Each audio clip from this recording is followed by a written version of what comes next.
Welcome everybody to a look at the latest release from Umbrella Entertainment, and it is 2010's I Saw the Devil, with this brand new artwork that is done on a brand new hard box that has new artwork for the rear as well, which is all really rather nicely done.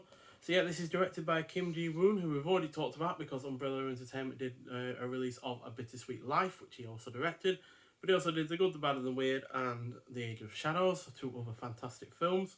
And yeah, it's a South Korean action thriller, clocking in at 144 minutes long. Stars Lee Byung-hun, who we've also talked about in the Magnificent with A Bittersweet Life, but is also in the Magnificent 7 remake from 2016. Also stars Choi Min-sik, who is in Old Boy, another really rather good South Korean film from the 2000s. And yeah, it's about a dangerous psychopath who kills for pleasure and has committed infernal serial murders in diabolical ways that one cannot even imagine, and his victims range from young women to even children. The police have chased him for a long time, but were unable to catch him. One day, the daughter of a retired police chief becomes his prey and is found dead in a horrific state. Her fiancé, a top secret agent, decides to track down the murderer himself. He promises to take bloody vengeance against the killer, even if it means that he must become a monster himself to get this monstrous and inhumane killer. So yeah, this is another South Korean film that really surprised me when I initially watched it by how excellent it was, thanks to the superb performances from the two leads, a solid supporting cast, really rather brutal violence that properly sticks with you after the fact. It's got sublime cinematography, a lush score, the highly engrossing plot is and the plot is highly engrossing, should I say? And yeah, even though it is a long film, it doesn't feel it thanks to the on-point pacing. So yeah, another superb effort from South Korea. And to be honest, I prefer it a little bit more to A Bittersweet Life. The director definitely feels a bit more confident in his direction. Definitely feels like he's really nailed his direction to a T. And yeah, this is a really rather great example of that. So yeah, you get a whole bunch of extras with this limited edition release. You get a slipcover with the same artwork on it, which yeah is again nicely done artwork. And you also get a 48-page booklet, or book for more precisely, because it's not a booklet really. And yeah, Evil lives inside a collection of interviews, experiences, and art. So we have a slight interview with the director, as well as the two lead cast members, as well as other members of the crew. So we get an interview with the cinematographer, we get an interview with the production designer, the costume designer, the composer, special makeup, and we also get an artwork process as well. As a yeah, basically goes through the process of drawing the artwork that we have with the box, which is yeah, again, really rather nicely done as far as I'm concerned. And it's nice to see the process. And you also get a bunch of the posters inside as well, two of which are actually represented in a double-sided poster that we get with this release as well. So yeah, it's nice to see the different kinds of posters that they had going on. It's always nice to see different kinds of posters because, you know, not every poster that is used for the main release is always going to be a favourite of everyone's, which again is nice to see. So yeah, a really nice booklet, got shots from the film as well, like that for instance.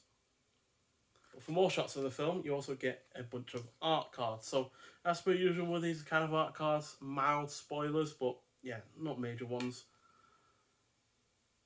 So yeah, there's our protagonist. There's our antagonist.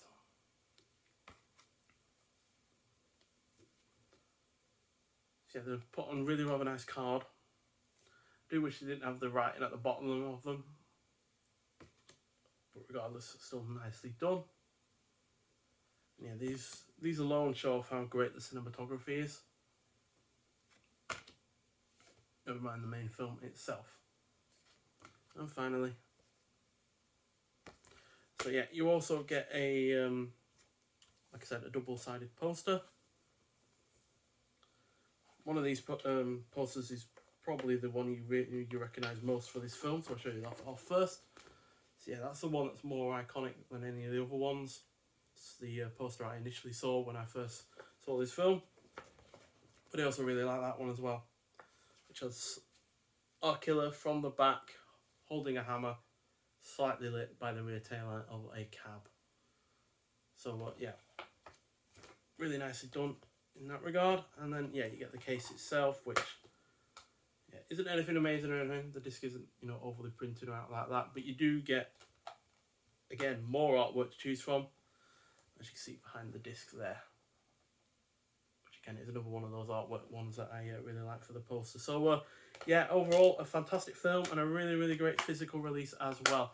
Not been able to see the whole film to tell you how it looks in terms of the transfer or anything like that, but I have seen snippets and it does look really rather good. It doesn't look any worse than when I originally saw it from 2010, and yeah, certainly still looks great in terms of the cinematography and the sound. So yeah, you also get some extras on the disc. So you get the international cut and the Korean cut of The Future. You also get audio commentary by author and filmmaker Kat Ellinger. You get a making of featurette, interviews with the cast and crew, deleted scenes, raw and rough behind the scenes of I Saw the Devil featurette, and a trailer. So yeah, it's a pretty stacked release this is, and obviously it is from Umbrella Entertainment, which means it is an Australian release. So only people from Australia are going to be able to instantly get the hand on these. But I'm in the UK and it didn't take too long to get this over from Australia, and yeah, well worth it, even with the extra international shipping that is on top. So yeah, if you like this film, then I do highly recommend getting it, especially as it is in a really rather nice release. But obviously, if you would rather hang on for a release in your home country, because there's no doubt that this might well get a home release in, you know, the UK or the US at some point if it hasn't already, then yeah, hang on for that. But this is still a really rather nice release, and yeah, I doubt even if it does get a release in the UK and the US, it would ever get the same kind of artwork or the same kind of, you know, physical extras as well. So yeah, a solid release overall, and yeah, an excellent film in its own right. So yeah, if you've seen this film before, I'd like to hear your thoughts on it. But nonetheless, thank you for watching, and I'll see you in the next one. Bye.